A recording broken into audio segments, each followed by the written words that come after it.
Você sabe o que são os cuidados paliativos? Segundo a Organização Mundial da Saúde, eles consistem na assistência promovida com o objetivo de melhorar a qualidade de vida de seus pacientes e também de seus familiares. Diante de uma doença grave ou terminal, a gente sabe que a circunstância não é tão simples assim e por isso os cuidados vão muito além do tratamento, mas que ainda não chegam a todos. O Brasil aparece em 42º lugar no ranking mundial de qualidade de morte, atrás dos vizinhos Uruguai, Chile e Argentina. Isso evidencia a importância de uma política forte de cuidados paliativos no país.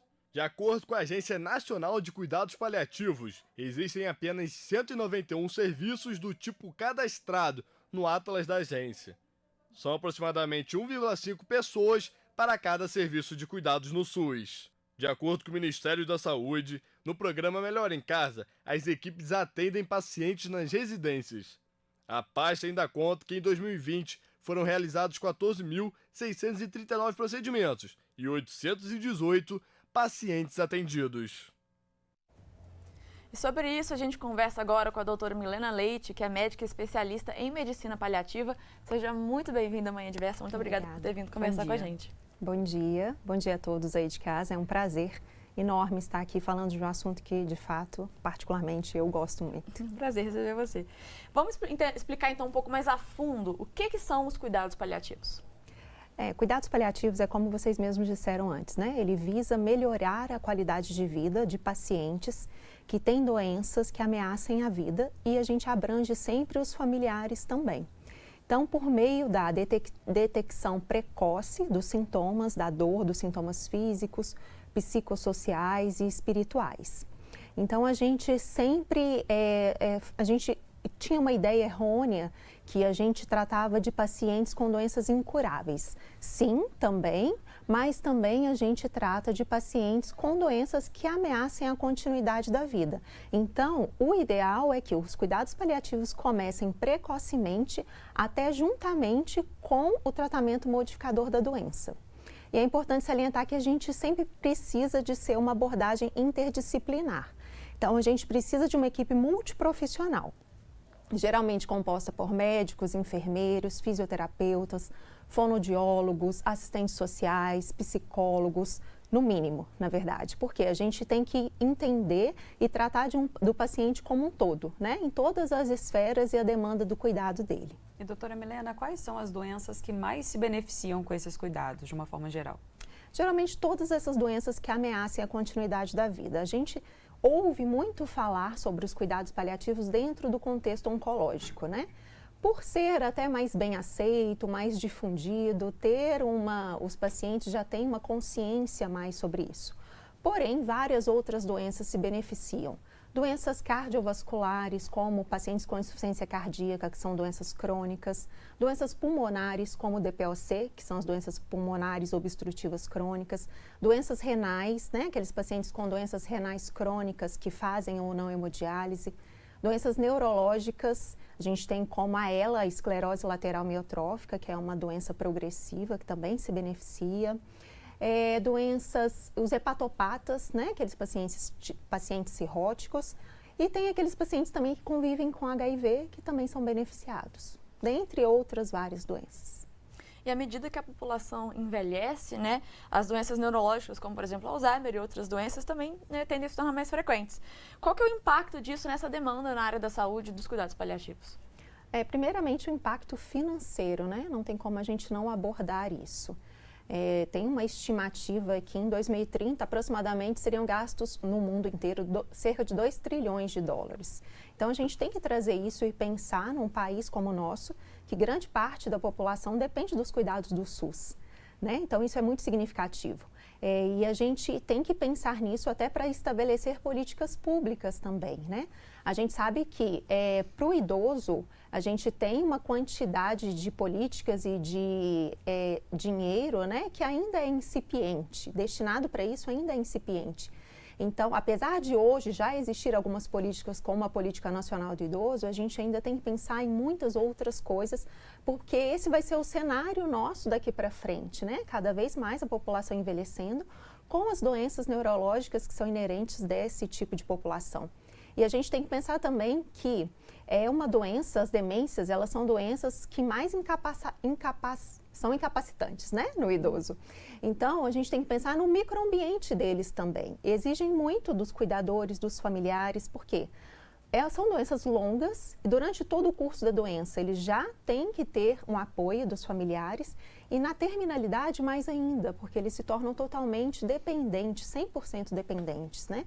Então isso tudo muda o microambiente familiar, muda até a questão física da casa, né? Tem que adaptar a casa para isso, tem que ter uma rede de apoio. E essa rede de apoio também tem que ser instruída no manejo desses pacientes. Então, é muito importante a gente levar isso em consideração para a gente fazer todo um planejamento. E você fala agora dessa dificuldade do aspecto financeiro, né, que demanda essas políticas públicas. E na prática também, quais são os outros problemas mais frequentes que vocês enfrentam? Em termos do cuidado paliativo, são vários, na verdade. São infinitos os problemas. Mas, assim, para pontuar alguns, mais especificamente. Primeira coisa, é uma área da medicina que é relativamente nova. Né? Ela surgiu na década de 1960, no Reino Unido. Então, ainda é falado pouco sobre o assunto. Até a gente enfrenta muitos problemas até dentro do meio médico mesmo.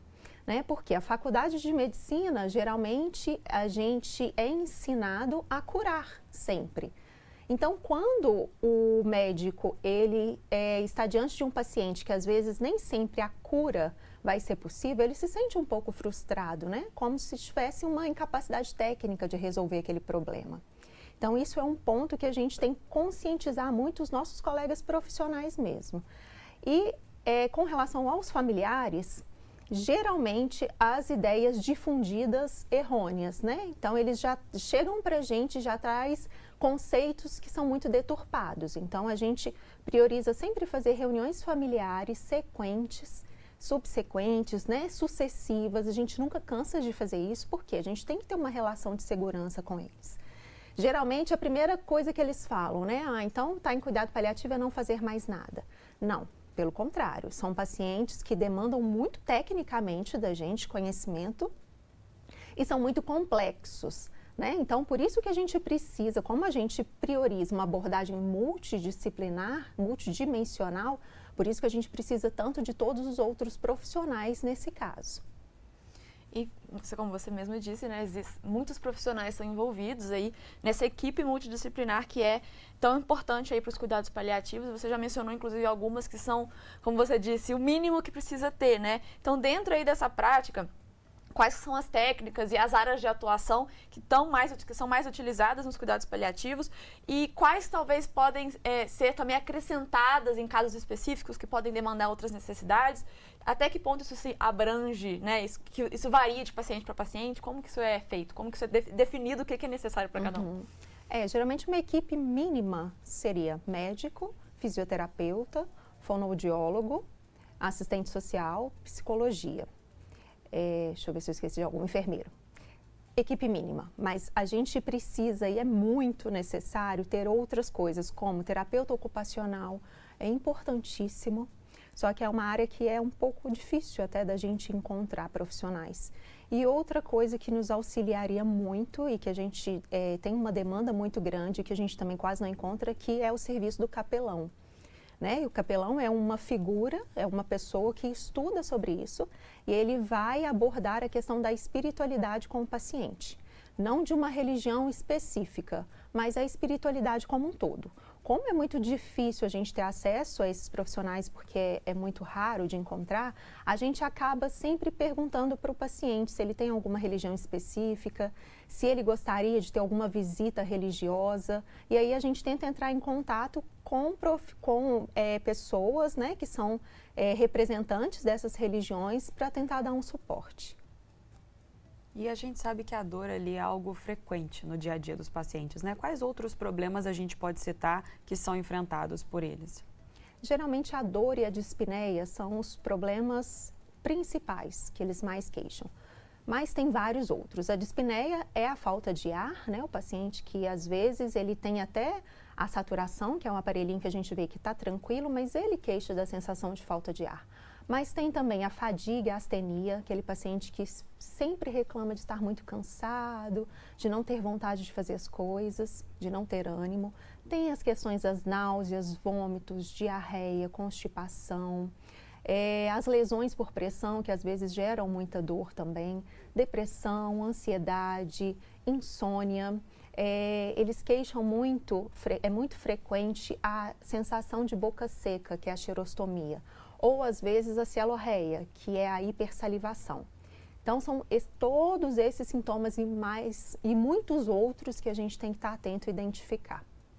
Muito importante esses cuidados e conhecer essa abrangência, né, desses cuidados que são necessários, porque muitas vezes a gente realmente foca tanto nessa questão do tratamento da doença, né, de entender o diagnóstico, o tratamento visando a cura, muitas vezes um tratamento que acaba justamente, né, diminuindo a qualidade de vida do paciente e acaba não se levando em conta todos esses outros aspectos que existem, tanto em doenças que podem ser tratadas quanto das que não podem, né, ser tratadas, que realmente vão garantir uma melhor qualidade de vida para esse paciente durante a doença, né? Não é ele se curar para depois ter qualidade de vida, né? Sim. É ter qualidade de vida durante o tratamento ou se um tratamento não for possível também, né? Isso é tão importante, tão fundamental. E digno, né? Exatamente, uma vida digna, né? Não é porque a pessoa tem uma doença que ela tem que ser aquela doença, né? Sim, Aquela doença tem que definir ela. Ela tá viva ainda, tem que viver uma boa vida, né?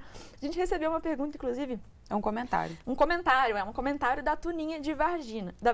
Ela falou o seguinte: minha mãe tem 89 anos e é tratada com cuidados paliativos. Ela tem dor crônica na coluna, pernas e muita artrite. Então, um relato aí da Tuninha de Varginha, que, contando o caso da mãe dela e um exemplo aí de uma pessoa, né, que está sob os cuidados paliativos e que a gente espera que ele possa chegar cada vez a mais pessoas, né? Ainda é algo que muita gente justamente não conhece, né? Muita gente não sabe o que significa cuidados paliativos. Eu imagino que isso, com certeza, impacte muito na atuação dos profissionais, né?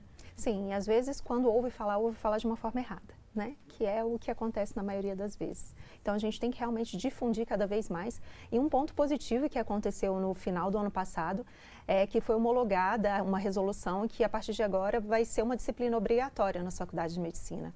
Então, isso foi, assim, um grande feito que a gente conseguiu e que, de fato, eu acho que vai mudar muita coisa. E é muito interessante porque, até mesmo para um médico que não vai se especializar na área, ele ter essa noção, né, esse parâmetro do todo e da necessidade desses cuidados, como você colocou muito bem, né, Mari?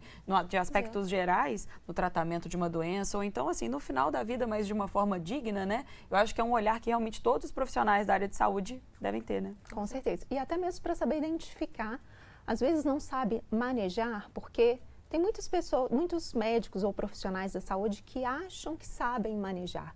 Mas é muito específico, porque não existe, dentro do paliativo, não existe nada que é protocolo, que é fluxograma, que é receita de bolo. É muito individualizado.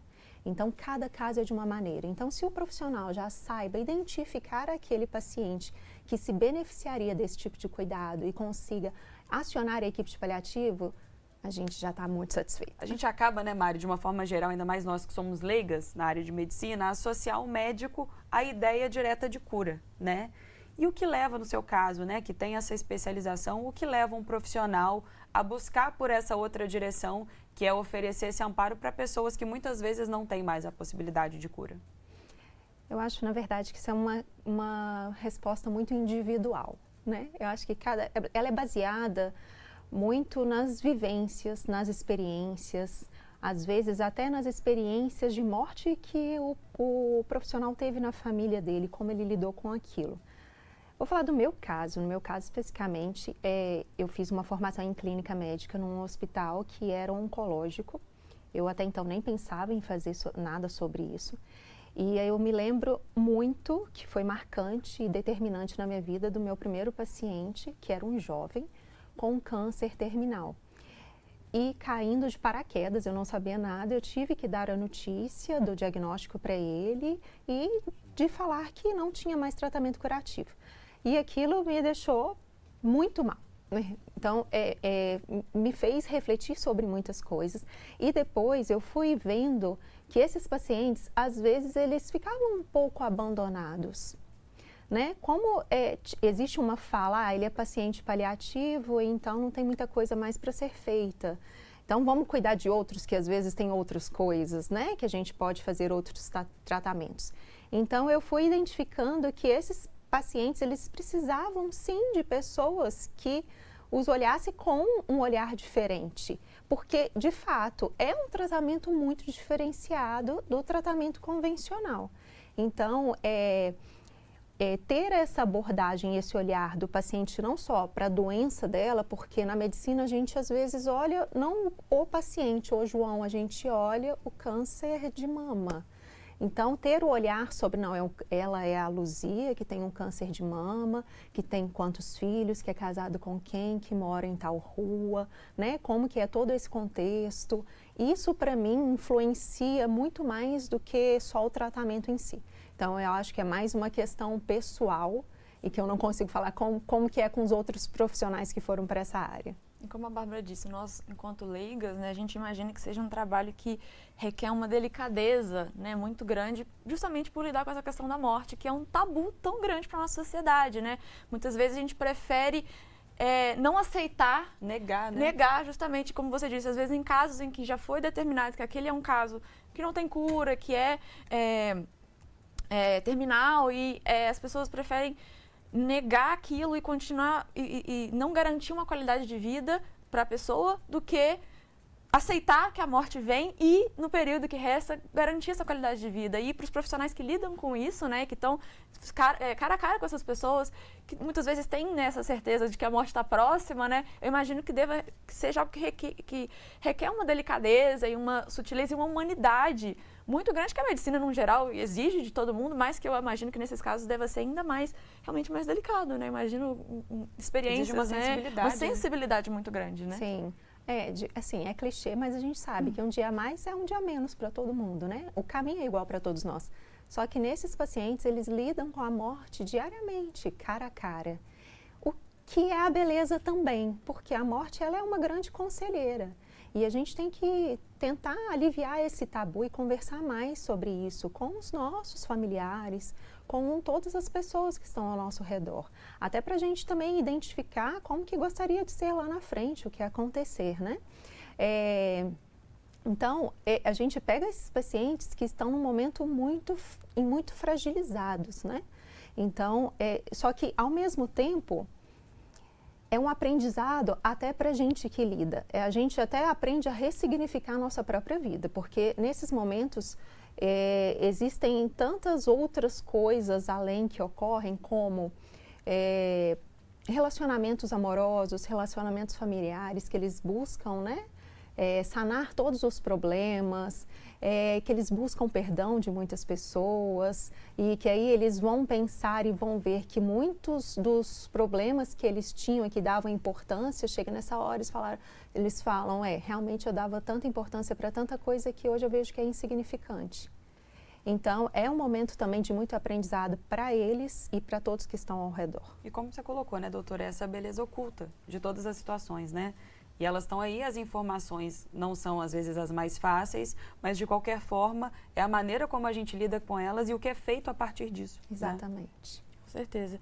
E vamos falar um pouquinho então das experiências que são vividas aí pelos pacientes, né, paliativos de forma um pouco mais pontual, né? Um dos problemas frequentes que as pessoas em fase avançada de doenças relatam é a fadiga, né? Que é algo que, uma palavra tão pequenininha, né? Que está tão envolvida às vezes no nosso dia a dia, mas que também pode ser aí uma parte tão importante, né, na vida de algumas pessoas. Como que a medicina paliativa ajuda nessa circunstância, até para fazer a pessoa se sentir mais, talvez, mais forte de alguma forma? Sim. A gente primeiro tenta identificar se existe algum tratamento, algo que esteja desencadeando aquilo que seja pontual, que mereça um tratamento específico. Se a gente não conseguir identificar isso, a gente trata o sintoma, né, no geral. Então, a gente tem abordagem farmacológica e não farmacológica. Medicamentoso, geralmente, o que a gente utiliza? A gente utiliza muito os glicocorticoides, como exemplo a dexametasona. Pacientes homens, geralmente com hipogonadismo, mas que não tem câncer, a gente lança a mão da testosterona. Em alguns casos, um grande aliado são os psicoestimulantes, como o metilfenidato, que é a famosa Ritalina. E alguns estudos mostram que ginseng, guaraná, também tem algum benefício com isso. Dentre as medidas não farmacológicas, a gente pensa em tentar estimular uma atividade física, yoga, meditação, mas tudo de acordo com a tolerância do paciente também.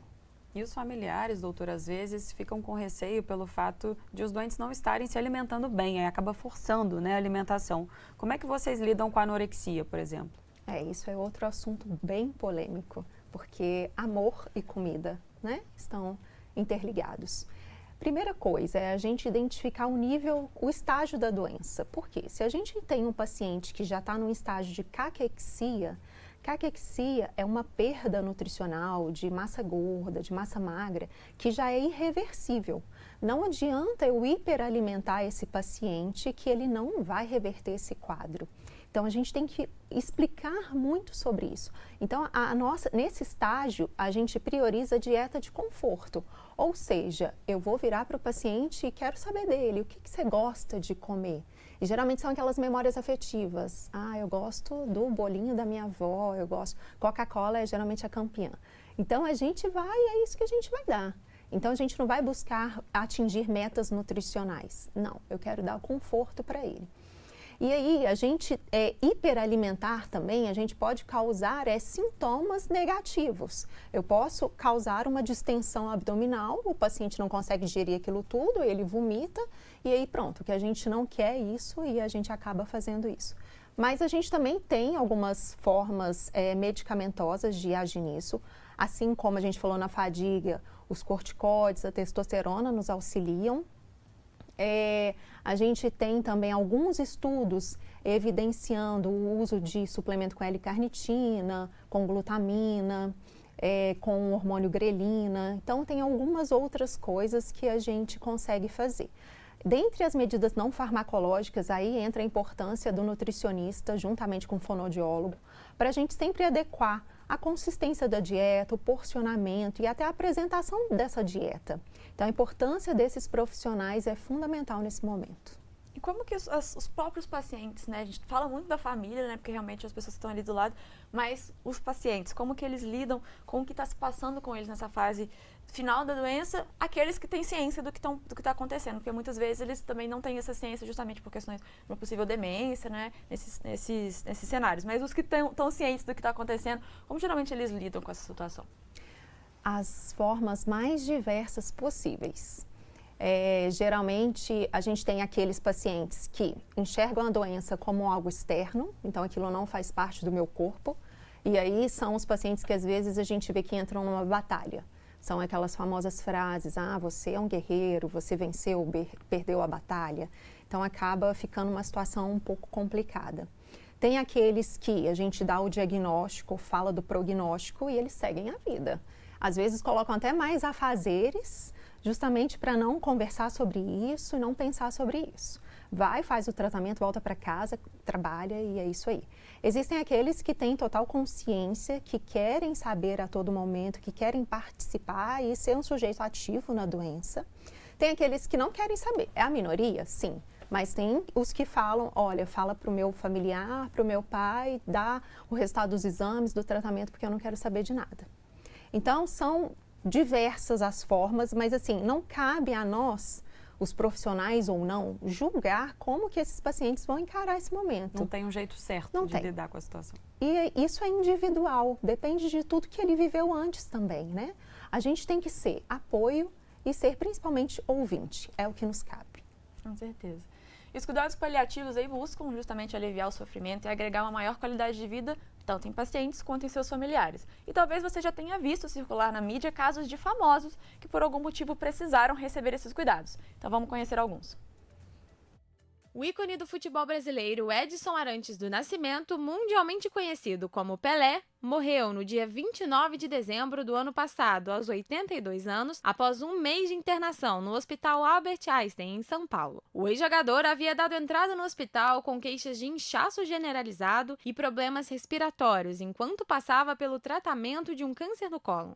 Quando o organismo de Pelé parou de responder à quimioterapia, os médicos suspenderam as sessões e ele passou então a receber cuidados paliativos. Nesse momento, segundo o Instituto do Câncer, o foco não era mais curar o tumor, mas sim promover cuidados de conforto, suporte e gerenciamento de sintomas. No caso de Pelé, essa metodologia respeitou seus últimos dias de vida, ao lado de familiares, com uma morte digna e acompanhada por uma equipe médica multidisciplinar. Outro caso simbólico que ganhou destaque na mídia envolvendo a necessidade de cuidados paliativos é o de Bob e Christina Brown, filha de Whitney Houston e Bobby Brown, que morreu aos 22 anos de idade em julho de 2015. Ela estava hospitalizada desde 31 de janeiro do mesmo ano após ter sido encontrada inconsciente na banheira de casa, em Atlanta. Equipes de emergência conseguiram reanimar a jovem, mas a atividade cerebral dela havia sido muito afetada, o que fez com que ela ficasse em coma. Como não apresentou melhora no quadro, 5 meses depois de ser encontrada, Bob foi transferida para um centro de cuidados paliativos pela família. O episódio impressionou também pela semelhança com as condições em que faleceu a mãe dela, em fevereiro de 2012. Whitney Houston foi encontrada aos 48 anos, de bruços, na banheira do quarto de um hotel, após sofrer uma overdose. Jimmy Carter é ex-presidente dos Estados Unidos e um dos nomes mais conhecidos da política mundial. Ele recebeu o Prêmio Nobel da Paz em 2002 por seus esforços para promover a paz em todo o mundo. Em fevereiro deste ano, um comunicado divulgado pela equipe do ex-presidente informou que, por decisão própria, Carter vai passar o tempo restante em casa, com a família, recebendo cuidados paliativos em vez de passar por novas intervenções médicas. Carter venceu um câncer cerebral em 2015, mas enfrentou uma série de problemas de saúde em 2019 e precisou passar por cirurgias no cérebro. E, doutora Milena, você acredita que no nosso país, no Brasil, os profissionais eles estão preparados para exercer essa especialidade? E o fato de terem famosos aí, que recorreram aos cuidados paliativos, isso traz também mais visibilidade? Com certeza, Hoje a gente vive sendo influenciado pela mídia. Então, eu acho que a pandemia já foi um momento que trouxe um conhecimento muito grande do paliativo. Algumas coisas erradas, sim, mas já trouxe uma visibilidade muito maior. E esses casos pontuais de famosos são muito significativos, tanto é que é o momento em que os familiares nos trazem isso, nos perguntam, até pessoas leigas que não têm nada, nenhuma relação com isso. Então é a hora que é o gancho que a gente tem que falar muito mesmo e explicar. Com relação aos profissionais, eu acho que o Brasil está engatinhando, é diferente da Inglaterra, que já está em outro patamar. Então, a gente está começando, mas atualmente o número de equipes paliativas no Brasil vem aumentando, o número de cursos de pós-graduação vem aumentando.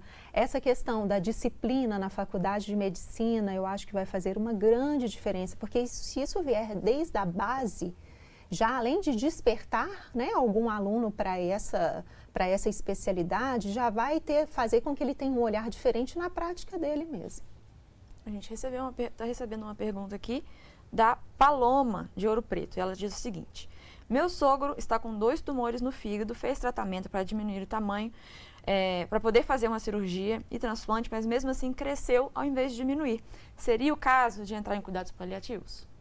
Primeira coisa é conversar com o oncologista dele, no caso, para ver sobre quais seria o outro tipo de tratamento que ele teria. Porque dependendo do tipo de câncer, tem várias linhas de tratamento. E às vezes, sim, tem momentos que começa o tratamento oncológico paliativo, que é o quê? Continua fazendo uma quimioterapia, só que é uma quimioterapia, radioterapia paliativa. Ela visa não a cura, mas o controle de sintomas. Às vezes o paciente tem uma metástase óssea que gera muita dor e a radioterapia antiálgica vai ser muito benéfica nisso. Então, vale a pena fazer alguns tratamentos, porque tem muita gente que tem uma ideia errada de que não é paliativo, não faz mais quimioterapia, não faz mais nada. Não, depende do estágio da doença, vale a pena sim. Até porque, como você falou, doutora, dependendo da situação, ainda que ela pareça algo passivo, os cuidados, eles são extremamente ativos, e exigem ali uma equipe completa. Exatamente.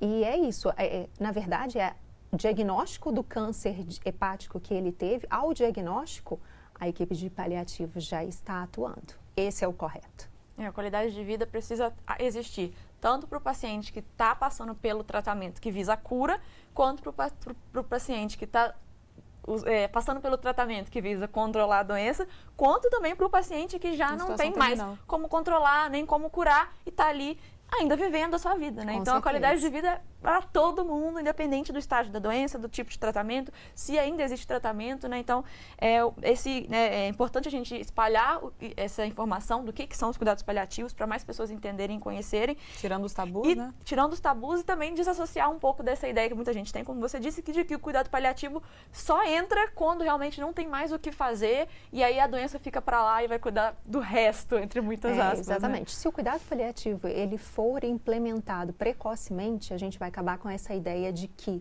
ele está associado à morte, que é a ideia errada. Com certeza. E qual o recado que a gente pode deixar aí para o nosso público? Recado final sobre a importância dessa especialidade da medicina e de tantas outras áreas, como você disse, dos cuidados paliativos. Leiam mais, estudem mais, busquem, né? Busquem locais seguros, né, sobre esse assunto. E uma coisa muito importante que eu gostaria de falar é, todos nós, vamos escrever as nossas diretivas antecipadas de vontade, que é o quê? É um documento no qual eu, você, qualquer um já pode fazer e que a gente já coloca quais seriam os tratamentos que a gente gostaria ou não de realizar no momento que a gente estiver incapacitado. Isso ajuda muito. E é bom, esse documento ele não precisa ser registrado em cartório, nada disso, ele é informal, mas é bom o médico estar ciente, o médico do paciente, e algum familiar também estar ciente disso. Para que, quando chegue no momento em que o paciente já não estiver com o cognitivo tão preservado, a gente consiga respeitar a autonomia dele e a dignidade. Porque o nosso princípio primordial é isso, é respeitar a autonomia. Então, se o paciente já deixar registrado que ele não quer ser entubado em hipótese alguma, a gente vai respeitar isso, por mais que o familiar queira que ele seja entubado. Então, isso é muito importante, a gente difundir essa questão. E também buscar, hoje a gente tem muitas informações, a gente tem muitos livros não técnicos que eu vou sugerir, como os livros da Ana Michele, que é uma paciente paliativa que faleceu recentemente com câncer de mama. Ela escreveu vários livros, o primeiro foi Enquanto Eu Respirar, que é um livro assim, que eu indico para todos, pacientes ou não. Os livros da Ana Cláudia Quintana, que é uma geriatra paliativista também, que são excelentes. E filmes, né? Existem alguns filmes documentários, Antes de Partir, Partida Final, que também esclarecem muita coisa. Obrigada, viu, doutora Milena Leite, que apresentou aqui pra gente com tanta sensibilidade esse universo ainda desconhecido. Eu Obrigada. que agradeço. Muito obrigada.